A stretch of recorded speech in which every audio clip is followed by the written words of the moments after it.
সময় তার ভার্চুয়াল শত্রুদের সাথে লড়াই করতে এতটাই ব্যস্ত থাকত যে সে তার আশেপাশের মানুষের সাথে কোনো প্রকার যোগাযোগই করত না।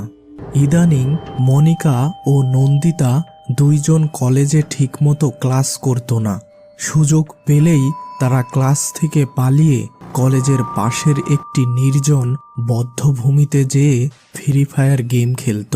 কারণ এই বধ্যভূমিতে সচরাচর কোনো মানুষ আসে না। কোনো এক যুদ্ধের সময় বেশ কিছু মানুষের মৃতদেহ একসাথে এখানে কবর দেওয়া হয়েছিল। আর এছাড়াও এখানে দুই একটি কবর এখনো লক্ষ্য করা যায়। আর আশপাশ অনেক দিনের ঝোপ জঙ্গলে পরিপূর্ণ। তো ওই দিনও মনিকা ও নন্দিতা কলেজের ক্লাস ফাঁকি দিয়ে এই বধ্যভূমির একটু উঁচু ঢিবি মতো জায়গায় বসে